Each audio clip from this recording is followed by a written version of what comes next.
Hey everyone, it's Ivan with KitBadger.com, out here for another gear review, and today talking sights. These guys right here by Scalarworks, which are their Peak 02 folding iron sights.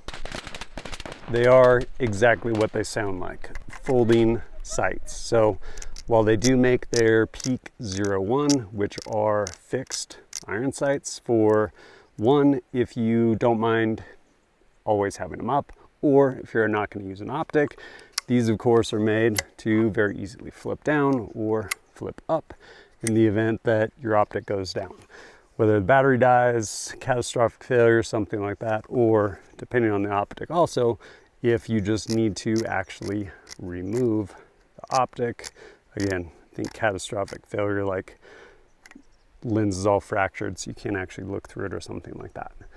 But yeah, they are pretty neat. There's some neat things going on with them, both in their design as well as some of their offerings. So I'll go over some of that stuff. Right here is the front folding sight. One thing that is nice, it's actually marked 25 inch-pounds as far as the torque value. And as you can see, it's hooded. The wings flare out to the right and left. More on that in a minute. And folds down out of the way. Snaps back up, and right there on the left side, up with a arrow pointing back towards you. So if you need to move the strike of the round up, it is that direction. Pretty cool. Right here is the rear sight. As you can see, it is marked for the torque value, and then also make your adjustments to move the mark of the round left, or go the other direction to move it right. Flips down when it's not in use, and flip that guy back up. And something that's cool is you can adjust the aperture. Very easy, swap that depending on what you need. As far as materials, they're machined from 7075 T6 aluminum, type 3 hard coat anodized, and whatever's not that aluminum is, I believe, 4140 steel. These things are really cool, super lightweight, and as I mentioned, I should probably note that these wings spread out to either side, like your traditional like M16A2, something like that.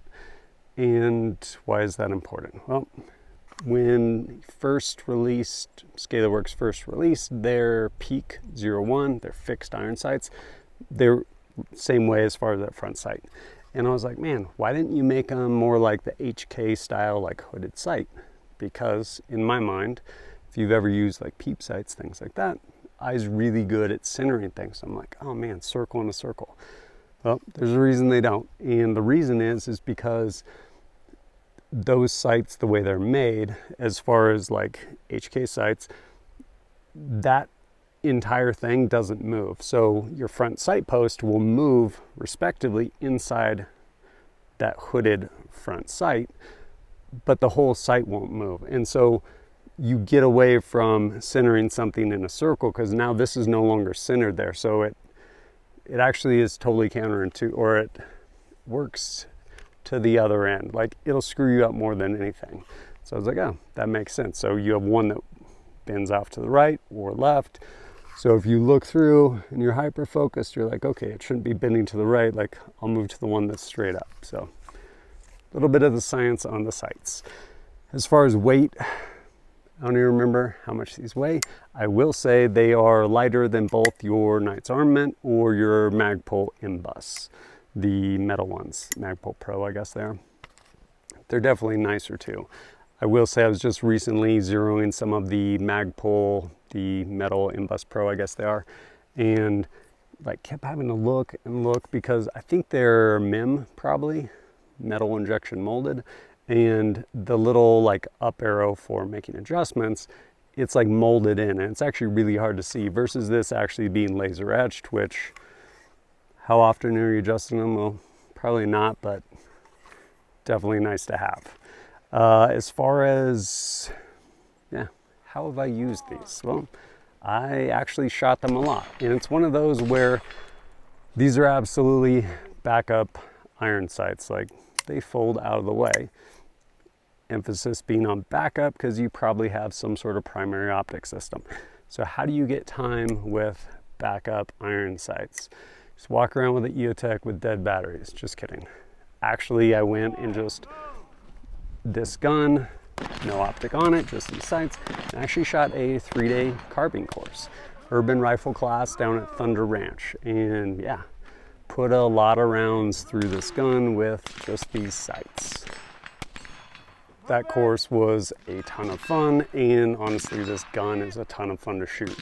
Especially, like, this gun's slick, is 4.5 pounds, and now I threw really lightweight iron sights on it. So yeah, super light package, which in turn is really fun. And this thing just shoots really soft, which is nice. But having shot this a lot, observations. Well, one, these sights are, you can put them on anything. Obviously, this is pretty short. This is a pretty short sight radius. As a consequence, your adjustments are fairly gross, considering if this was a much longer sight radius. And so if you actually look at the manual information stuff over on Scalarworks site, it'll say, hey, this is how many MOA of adjustment we have, windage or elevation based on this sight radius, however 13 inches, whatever it might be. I don't remember offhand. Having said that, and while there is a formula to figure out okay, if I click this here, depending on how far this is, what does it move? I just make gross adjustments and just eventually tune it. What I will say though, with respect to this sight radius being fairly short, is the way I would generally use these rear apertures changes a little bit. In that, if we were shooting pretty gross target, as far as fairly close, pretty big with respect to acceptable accuracy, because hey, it just needs to be somewhere like BC, send it. Cool. Using this rear aperture that's open, definitely. But even if we were fairly close, but we had a reduced, higher level of accuracy we were trying to attain, more often than not, I would actually switch it over to the smaller peep sight, just so that I could refine that more and get really good headshots or something like that. Whereas if this has a longer sight radius, that doesn't matter as much. And that fall off point, as far as hey, I need increased accuracy, is usually further back. That's just, yeah, sample size of 1, something I noticed. Something else that is pretty cool, depending on how you run your gun, is these are set up for 157, which gives you a lower 1/3 co-witness. They also make a pair that is taller for 193. And so if you're running some sort of higher mount, it again will give you a lower 1/3 co-witness. Again, totally depends on how you're running it. What are my thoughts overall? One, I guess I probably just have a soft spot for iron sights. Cut my teeth on M16A2 in the Marine Corps. I like shooting irons. And while I don't have them on every gun, I do have them on some, and these are nice. On a couple fronts. One, they're just really well made rather. Also, as I mentioned, they're actually easy to zero, because you're oh, this way for left or up. Making it really simple, not trying to what is it? Where's the arrow? Where's it going? And I do like that. Also, you're probably not using them, otherwise you'd have fixed sights. So why not the lightest thing possible? And to that end, these are the lightest. Super robust. Again, way lighter than the Magpul Pro or the Knight's Armament, and they just fold cleanly out of the way. And then when you need them, go ahead, snap up, and you're good to go. Do you need iron sights on a gun? I don't know. Probably depends on what kind of optic you're shooting, honestly. But being able to have them, even if you're not going to use them, and not pay a big weight penalty, something to be said for that. You will, of course, pay the penalty in price, because that's real. A set of these, I think, costs about 250 bucks. Is that really expensive? Yeah, if it's just on a range toy where it doesn't matter, yeah, probably pretty expensive. If they are, however, going to be a backup sighting system on something you would trust your life to, then yeah, it gets a lot more palatable at that point. But if it's something you're interested in and want to check it out, there'll be a link down below. And yeah, as always, thanks for joining us at kitbadger.com. Look forward to seeing you next time. Look all around you, there's a war that's going on. A struggle